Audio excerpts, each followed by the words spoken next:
Hi everyone! I'm here with my friend Hikari, who is not only my dear friend, but she's also a certified holistic health counselor. So she always knows so much. I always ask everything. She always has the answer. And today I want to ask her something that many people do, which is counting calories. Yeah. And I want to ask you if we should do this, because I have the feeling we don't, but maybe you have a different opinion. So should we count our calories when we make our food? I have a 3-part answer to this, Yes. and I'm gonna break it up in 3 questions that you could ask yourself, other than does this contain how many calories? Yes. I think, one of the most important things is to know that calories do play a role, because it does tell you how dense this food is. So things that, like, if this amount of food gives you 800 calories, obviously it's going to be very difficult to digest. Yes. So it is like a general thing. But health-wise, we need to ask different things.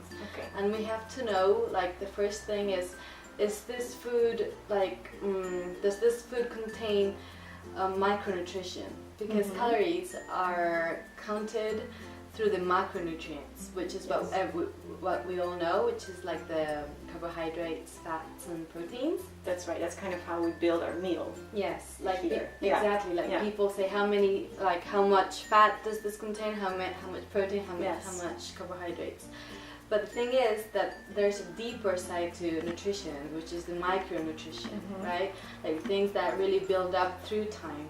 Because macronutrients feed us and gives us energy like very instantly. Yes. But then we have like the long-term fire, like the long-term nutrition, which is the micronutrition, which is the minerals, all the vitamins, and then the components that are alive already. Right. So like the enzymes and the chi or prana or electrons.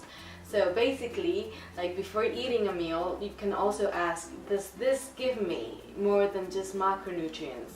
Yes. Is this alive? Is this like really healthy in the sense that it's from a whole food source? So when is a food alive and when it's dead? Yeah, I mean, it's kind of intuitive if it comes from nature. It's like if it grows with the sun, because the sun gives this makes us alive. Yes. So basically fruits and vegetables contain that, so you know that. And then the more processed the food is, the less the life is gone. Yeah. The less micronutrition it will have. Foods that are very simple and very refined, that are purely macronutrition, like for example white sugar, which is only glucose, that... We have a cat here, too. Hi, Momo. You don't see him. He doesn't want to be on camera.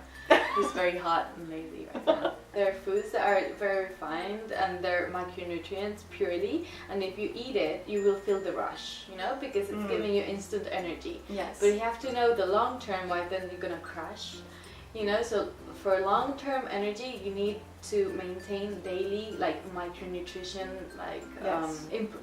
Yeah. Because if you don't do that, then you won't have long-term fire. Of course. That's why people, for example, that eat lots of veggies and lots of fruits in a general basis, they can just maybe have more periods of not constantly eating without feeling they're starved. Yeah. Because for example, people who live in tribes, people who don't live in modern cities, they're not eating all the time. No. And that's because they have sustained energy from other sources, which is the micronutrition and also the prana. Sun energy, Makes so much sense. lots of, there's this subtleness to food that we have to ask ourselves if we're getting. Because if you're not, you're lacking something. So the more refined a food is, the less micronutrients it has, and it might have a lot of macronutrients. It might give us energy instantly, or protein, but it's not gonna sustain us in the long run. Exactly.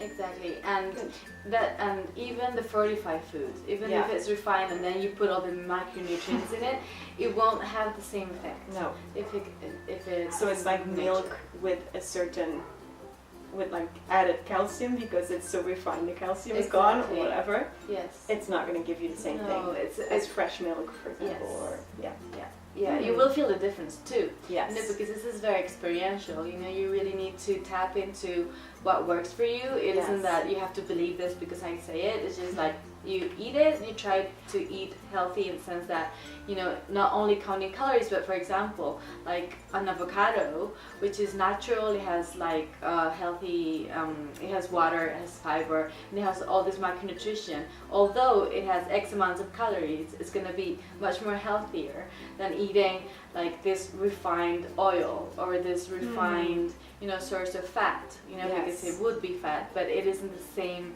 kind of, you know, it has a different component to it. Nice. Something that, so it's going to do more for you, even though it has more calories. And if you want to lose weight, that I think that's why people generally, you know, look for calorie counting. You really need energy. Yes. You know, and if you don't have energy, you can't exercise, you can't feel happy. So like really, if you want to lose weight, you have to eat like whole food. Yes. In order to be able, you know. In order to burn it, maybe. Yeah, even, you know, in order to be able to just like really, function properly. Yes. Because if you're not functioning properly, you won't lose the weight. If that's a good point. I like that a lot. If that's what you're looking for. Cool. The second thing that you can ask, you know, other than does this contain X amount of calories, is am I able to digest what I'm about to eat? Because even, like, for example, there are a lot of cases in which you can't digest certain things because you're intolerant to it, and maybe you don't know. But they're like the basic ones. Well, now the gluten one is like very, how to say this, like trendy. Yes. What everyone's talking about, the gluten, the milk, the dairy ones, and then maybe like more subtle ones like egg, soy, like very processed, like corn, things that you know that don't feel good after you eat it for whatever reason. Is that usually also with processed food? Like, is it that people get allergic because they eat a lot of processed milk or grains, or does that not have anything to do with it? Well, I think there are a lot of factors involved in not being able to digest, and probably it's a lot of toxicity overload, I guess. Yeah, okay. You know, like especially in modern cities and the way we live, you know, the stress levels are very high, and then the environmental toxins, you know, are all over the place. Yeah. And the hormone disruptors and the heavy metal exposure, all these things I think makes us weaker in the sense that more sensitive, like they're tired, you know, our digestive body's already trying to digest all the crap from outside, Probably. and then it also needs to digest all the other heavy stuff. Okay, that makes sense. Yeah, so I just get the feeling that it's more about like, trying to see how your body is, because we're all so different, right? Like especially in modern cities. So just you can do tests to see, you know, if you're intolerant to something or even allergic to something, but it's also, I think, very intuitive. So like if you have the experience that every time you eat, I don't know, eggs, you're not digesting, or every time you eat bread you don't feel good, you know, you're not, that's a sign. That's a sign. Yeah. So just like being aware of that, like allergies, you know, like that's good to kind of ask yourself after a meal, after maybe a few hours, like, oh, how do I feel? If you're not aware of it, if you're not aware of how you feel, you just kind of maybe ask yourself that question, like, do I feel bloated, or do I feel balanced, or do I feel heavy, do I feel light, something like that? Yeah, that sounds perfect. Yeah, like trying to see if you feel, you know, like energized. Yeah. If you feel like ready to exercise. Nice. And if you feel like really tired, really bloated, that's a sign. Yes. You know that it isn't working for you. Does it change your intolerance during like different seasons in your life, or is it something that you have and then you never get rid of? Very interesting. That's a very interesting question, definitely. Is it like, because I, for example, feel very bloated in the winter if I eat something cold and raw. Yes. And then in the spring and summer, I'm super fine with it most of the time. Yeah. So then it might not be just like an intolerance, it might be just that something is not right for me at that moment. So maybe even if it's I don't know if this is true, but maybe maybe it's something. If you feel bloated after something, maybe it's also not the right time to eat it, or maybe you're not super intolerant to it. Is that an option? Yes, no, totally, because I think there are levels. Yeah. You know, this, I don't think in your case it's an intolerance, it's just like, obviously for weather reasons and for like, how do you call it? In the Netherlands, I was not able to digest all the things that I'm able to digest in Spain because there's so much heat. It's like, it's being cooked before I put it in my mouth almost. Yes. I think we could define that as like homeostasis balance. Yes. Like your body's designed, you know, to adapt itself to the environment all the time. Yes. So Yeah. we need to maintain the homeostasis. Yes. So in your case, I think it's a very sensitive way, you know, your body's saying, telling you what it needs. What it needs. Yeah. So for example, if it's very like hot outside and you're eating only, you know, like very heavy foods, you know, very oily foods, a lot of meat, a lot of like excessively cooked. Exactly, right now in Madrid, you know. Yes. If you're doing that, probably you'll feel so tired. Yeah, You exactly. won't, like a lion in savannah, you won't be able to move for several hours. Yes. That's an indication, maybe not that you have an intolerance, but yeah, that you're not honoring your homeostasis needs. Exactly, exactly. If you place yourself again in front of the meal and ask yourself, am I gonna digest this? You know, so yeah, you know, because of your experience, you know, like, because of your intolerance history, or because, you know, whatever the temperature is outside or whatever you need to balance yourself. Another thing you can ask in order to know if you're going to digest this properly is how fast, how anxious am I feeling, and how fast am I eating, and how much am I eating. So that's the like other little tip that I think is important for you to tune into, because it can be the most healthy like food in the planet, but if you're eating it like totally like out of your body, you know, disconnected, it will make you feel bloated. So I once read in my Ayurveda book, like if you are doing something else while you're eating, how can a body remember that it has eaten something? Exactly. So it's not going to feel like you ate something. It's not going to feel like it was fulfilling. Yeah. It's just going to be like, what happened? You know, it's just going to be confusion in your body because it needs to focus on digesting it. Yes. And just like in Italy, I always say this, when I'm in Italy, everyone talks about food when they're eating, and it really helps to digest because you're so focused on your food. You're not talking about politics. You're talking about food while you're eating food, so it kind of, the only focus is food.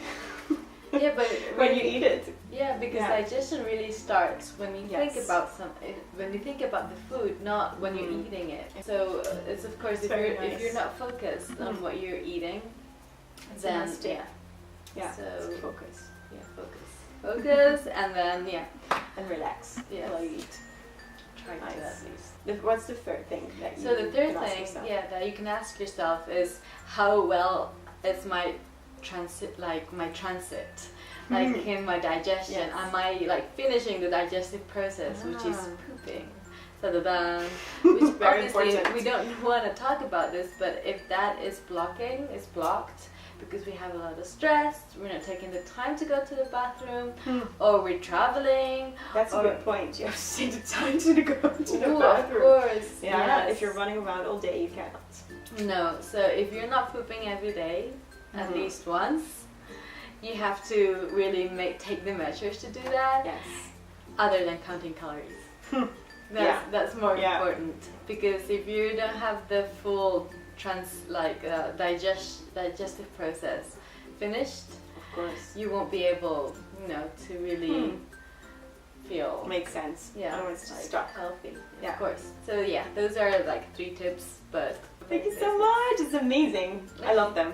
I'm gonna use them for sure. I hope you too. And we'll probably be back with another video because this is very useful. And if you want to see more about if you should burn calories or not during your exercise, you should head over to her channel. I will link it down below. And you will see me talk about that. So make sure you check that out. Subscribe to her channel, subscribe to my channel, and give it a like, thumbs up if you like this, and share it with your friend if you think someone else could benefit from this. Bye, see you next time. Bye. Good. And it might